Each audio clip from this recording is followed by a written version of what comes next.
Bonjour à tous, alors aujourd'hui je voulais vous parler de la dépendance affective. Il faut comprendre, c'est que la blessure de dépendance affective, ça va souvent avec la blessure d'abandon. En fait, c'est deux blessures qui sont quand même très liées. Et qu'est-ce que va engendrer la dépendance affective? C'est qu'en fait, vous allez créer une relation qui va être basée uniquement sur l'émotionnel.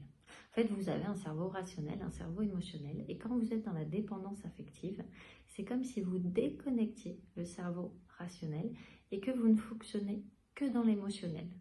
Donc en fait, vous allez mettre en place des comportements, des schémas émotionnels qui sont déconnectés de toute rationalité et qui sont surtout souvent liés à des comportements complètement excessifs. Déjà, ça commence par le fait d'aimer l'autre plus que soi-même. On va porter toute notre attention sur l'autre. On va avoir peur qu'il nous rejette, qu'il nous abandonne, qu'il nous quitte. Mais on va aussi mettre en place plein de schémas qui vont finir par le faire fuir. On va être jaloux, frustré, excessif.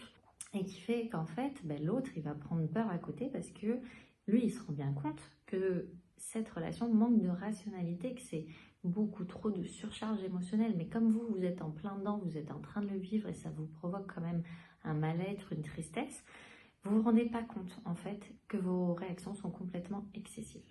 Ça va passer aussi par le fait que vous pensez que vous n'avez pas de valeur.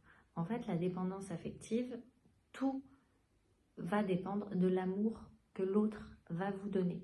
Donc en fait, si l'autre vous donne de l'amour et vous nourrit, vous vous sentez heureux, vous vous sentez pleinement confiant. Par contre, si à un moment donné, il prend un peu de distance, il est un petit peu moins là, en fait, ça va créer un vide en vous qui va faire que vous vous sentez extrêmement mal et vous avez l'impression que vous n'êtes pas méritant, que vous n'avez pas de valeur et vous allez commencer aussi à vous envoyer des pics, à cogiter, à vous dire mais qu'est-ce que j'ai fait, et vous allez rentrer dans des engrenages, des schémas de pensée négatifs qui vont ne faire que s'amplifier.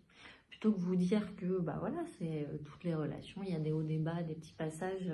En fait, tout de suite, vous allez vous dire que c'est votre faute, vous allez vous flageller et vous n'allez pas prendre en compte le besoin de l'autre émotionnel en face. Vous n'allez pas vous demander s'il est disponible, s'il a envie de ça ou pas. En fait, vous, comme vous êtes dans une surréaction émotionnelle, à ce moment-là, il n'y a que ça qui compte et qu'il y a de l'ampleur. J'espère que cette vidéo vous a plu, que vous arriverez à travailler, à cheminer par rapport à cette dépendance affective. Je vous souhaite bon courage et une très belle journée. Au revoir.